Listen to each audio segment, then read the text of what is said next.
Agora, aprendemos sobre a operação chamada Midnight Hammer. Sim. Detalhes notáveis na operação enquanto o mundo assistia aos bombardeiros furtivos B-2 voando para o oeste em direção ao Havaí e Guam. 7 bombardeiros B-2, 2 tripulantes em cada um, reabastecendo em voo para o leste, entregando seus alvos, atingindo seus alvos, 14 bombas ao todo, sob total furtividade. Nenhum único tiro foi disparado, diz o chefe do Estado-Maior Conjunto, Dan Cain, afirmando que nenhum míssil foi lançado, nenhum tiro foi disparado em nossa missão. Nenhum avião iraniano decolou. Eles simplesmente não viram. Quero chamar de volta o âncora do relatório especial e nosso editor executivo, Brett Baier. Brett, é impressionante esses detalhes, saber que literalmente entramos e saímos sem realmente sermos detectados, atingimos todos os alvos. Isso realmente chama atenção para a dominância que ouvimos do secretário Hegseth, a capacidade incomparável das Forças Armadas Americanas. Mas olha, aqui você realmente pôde ver isso e provavelmente está enviando um recado para aqueles que querem nos fazer mal. Com certeza. Isso é exatamente o que esperávamos. Alguns detalhes, como você mencionou, 7 bombardeiros B-2. Esta é a maior missão de B-2 da história do ZEWUR, lançando 14 dessas enormes bombas penetradoras de munição. Lembre-se, cada uma pesa 30 mil libras, a GBU-57. São 420 mil libras de munição só dos bombardeiros B-2 lançadas sobre esses 3 locais nucleares. Depois você soma mais de 30 mísseis Tomahawk de submarinos americanos. Você tem 75 bombas guiadas de precisão caindo sobre esses locais nucleares. Basicamente, a mensagem era: não estamos em guerra com o Irã, estamos em guerra com o programa nuclear do Irã. E ainda há tempo para o Irã voltar à mesa de negociações e o presidente busca a paz. Mas como conversamos antes de virmos para esta coletiva de imprensa, e Rachel, você mencionou o engano, e o esforço para realmente reforçar a segurança operacional. Você ouviu um pouco sobre isso. Não apenas aviões de isca indo para diferentes lugares, também aviões fantasmas nos radares, assim como os B-2 indo para o oeste enquanto outros decolavam da base aérea de Whiteman, no Missouri. Eles não estão dizendo exatamente qual é a avaliação dos danos de batalha. Com razão, eles estão aguardando mais detalhes do local.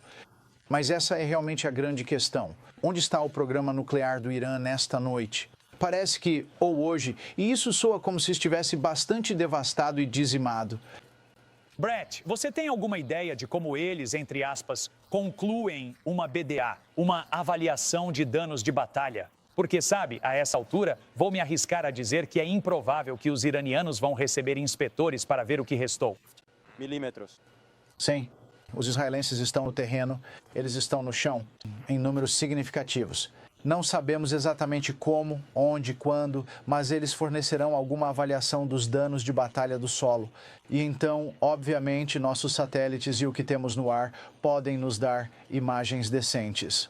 Acho que a questão sobre o material nuclear foi o que perguntaram ao presidente do Estado-Maior Conjunto e ele disse que vai precisar de mais tempo. O que me chamou a atenção foi, sabe, isso não é sobre mudança de regime, isso é algo muito preciso. Falamos sobre isso antes de começar. Essa foi a mensagem do presidente ontem à noite e é uma situação em que a liderança iraniana precisa tomar uma decisão agora. Mas se houver um ataque a uma instalação dos F-16 ou a pessoas dos F-16, a soldados dos F-16, a bases dos F-16, tudo pode acontecer. Brett, eles foram questionados. Pete Hegseth foi questionado se o governo está em contato direto com o Irã. Claro, ele disse sim, medidas públicas e privadas, mas algo que Ele disse. Eles sabem exatamente quais passos precisam tomar para a paz. Ele não disse quais são esses passos. O que você acha que são esses passos? Bem, abrir mão do enriquecimento. Sim.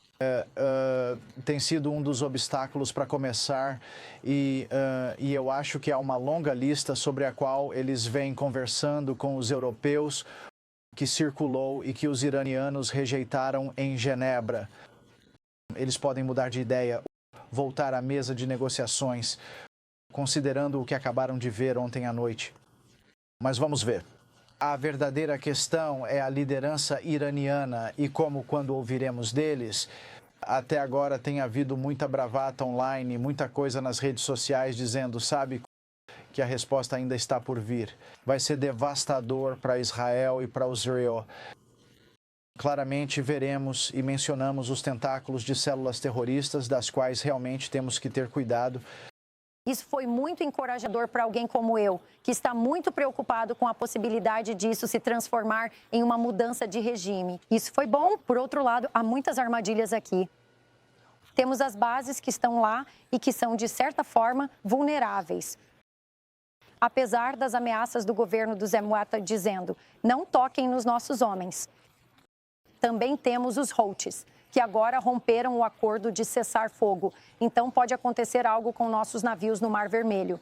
E então, claro, o que mais me preocupa é o fato de termos tido 4 anos de fronteira aberta sob Joe Biden e essas células adormecidas. Então, fale para mim sobre como, o presidente Trump, o Departamento de Segurança Interna, Pete Hegseth, todos os envolvidos estão trabalhando para mitigar esses riscos muito reais, ameaças, inclusive ao território nacional, para garantir que isso não se transforme em uma guerra maior, porque, como você sabe, Brett, há muitas implicações políticas aqui. Aliás, não estamos ouvindo muito sobre o grande e belo projeto de lei, que era a questão número 1 até Israel atacar.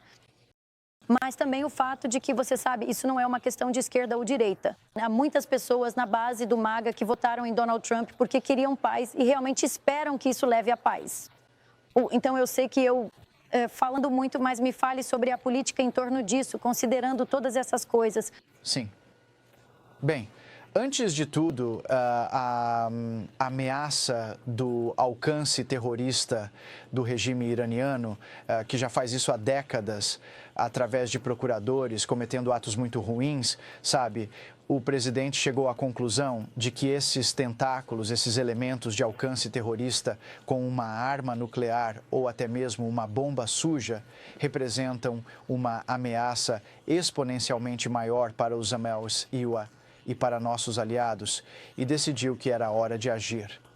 Se você está preocupado com a retaliação, imagine a retaliação com o Irã tendo uma bomba nuclear. Vamos deixar isso de lado. Sim. Há um estado de alerta elevado. O FBI, o Departamento de Segurança Interna, cidades individuais têm estado em níveis mais altos de alerta desde que tudo isso aconteceu ao longo da última semana ou algo assim. Mas agora estarão ainda mais atentos e a quantidade de força militar que temos na região sugere que eles vão fazer muito para tentar proteger essas bases diretamente, além do que normalmente é feito. Quanto à política disso, você está certo, não há esquerda nem direita. Há republicanos que dizem que isso não é constitucional, que dizem que o Congresso deveria se manifestar. No entanto, há democratas que dizem que essa é a decisão certa e que ela protege a pátria. Acho que haverá muitas vozes. A questão é os próximos passos. E agora, o presidente está sinalizando que esta é uma operação muito limitada, a menos que o Irã haja para nos capturar. Israel não vai convencer o Zinewa a fazer mais nada do que estamos dizendo que faremos. E acho que as tropas no terreno estão fora de questão. Você sabe, Brett, nós estávamos mostrando aos nossos telespectadores as fotos que a Casa Branca divulgou da sala de situação, e se eu estivesse naquela coletiva de imprensa do Pentágono, acho que minha pergunta teria sido para o presidente Kennedy: o que estava por trás, qual é a história por trás do seu Texas? Parecia que o Texas estava com os chifres virados para baixo. Ele parecia estar literalmente nos mostrando fisicamente algum tipo de operação, explicando. E você sabe, acho que puxamos essa imagem aqui e você vai ver em apenas 1 segundo. Mas o que é interessante, Brett, é que, você sabe, quando você estava falando sobre os proxies, o Hezbollah não disparou um único tiro. O Hamas está encurralado. Os Houthis está muito neutralizado. Você se pergunta se eles estão absorvendo algo disso. E eu, particularmente, ouvindo. Aí está a cena, aquele ali. Ele está falando sobre uma operação que, mais uma vez, mostrou o domínio americano globalmente em uma época em que não havia a dissuasão da última administração. Agora, obviamente, a dissuasão americana parece estar de volta. Você deve pensar que os proxies estão prestando muita atenção nisso. Sim, definitivamente. Parece-me que há 2 bombas destruidoras de bunkers saindo de 2 B2 indo em direção a Fordal, mas estou apenas chutando. Sim. E, a propósito, quanto a fazer essas perguntas no briefing, isso me traz de volta aqueles dias em que eu estava na primeira fila e ainda há alguns caras lá que estão lá desde a época em que eu estava lá. Eles são um pouco mais grisalhos, mas têm muito conhecimento sobre o exército dos Aces Neos, pois fazem essas perguntas. Eu acho sim, você tem que observar não apenas a liderança iraniana, mas o que você ouve do Hezbollah, que, a propósito, até agora tem estado muito quieto desde o ataque do pager walkie-talkie por Israel. Bem, a liderança deles não se manifestou nem um pouco. O Hamas, na verdade, não há muitos líderes. Eles estão escondidos. E os Houthis no Iêmen realmente levaram uma surra. A liderança deles acabou de ser eliminada. Bem, os israelenses fizeram uma reunião na semana passada com a liderança Houthi, então veremos. Eles não são impotentes. Eles têm uma resposta, o Irã tem, e é isso que os EUI precisam observar muito de perto. Brett, para complementar a pergunta do Grife aqui, além dos grupos rebeldes, havia uma frase ali. Pete Hegseth disse exatamente assim, mostrando ao mundo que a dissuasão americana está de volta. Grife fez alusão a isso. Eu ouço isso e penso, além desses grupos rebeldes, na pergunta que te fiz antes de entrarmos na coletiva de imprensa. Para mim, isso é uma mensagem para a Rússia, é uma mensagem para a Coreia do Norte. E assim como disparar mísseis contra a Síria durante a sobremesa, isso manda um recado para Xi Jinping de que estamos falando sério. Vamos usar nossa força para dissuadir e é melhor você tomar cuidado e não fazer nenhuma besteira. Essa foi a sua impressão? Com certeza. Isso restabelece a dissuasão para o Zibriaizem, um presidente que está disposto a puxar o gatilho apesar dos ventos políticos dentro do próprio partido que talvez o pressionem a não fazê-lo. Ele está disposto a agir com base nas informações de inteligência que recebe, assim como em seu instinto, em sua mente, para proteger os Estados Unidos. Bem, essa é a definição dele de América em primeiro lugar. E isso envia uma mensagem não apenas ao Irã, mas à Rússia e à China, enquanto eles cercam Taiwan. Isso envia uma mensagem de que os Insawa Nuwa estão dispostos a agir com o melhor e maior poderio militar do mundo. A gente quer ficar noivo pelo mundo todo? Não. Podemos nos dar ao luxo de estar em 2 guerras ao mesmo tempo? Não. Mas ação e reação às coisas que estão acontecendo. Claramente, isso foi um sinal para o mundo todo. Brett, nós temos uma compreensão clara de quem era essa inteligência em que isso se baseou. É a inteligência israelense? Inteligência americana? Eu sei que muitos americanos, você sabe, confiam em Donald Trump, no presidente Trump, confiam absolutamente em Pete Hegseth, mas o aparato de inteligência que estava lá antes ainda está lá, e esse é o mesmo aparato de inteligência que, você sabe, nos disse que havia conluio com a Rússia e que havia, você sabe, armas de destruição em massa. Então, como nós, como americanos, podemos saber que estamos recebendo a melhor inteligência e que ela não é tendenciosa? Eu concordo totalmente com você em fazer essas perguntas. E antes da guerra do Iraque, você sabe, nós fizemos muitas perguntas e havia 17 agências internacionais de inteligência que nos disseram que Saddam Hussein tinha armas de destruição em massa. Não era o caso. Então, existem questões reais. No final daquela coletiva, você ouviu a referência ao depoimento da diretora de Inteligência Nacional, Tulsi Gabbard, no Capitólio, em março, em que ela disse: eles estão avançando com seu programa nuclear no que diz respeito ao material, porém a decisão ainda não foi tomada para avançar com uma bomba.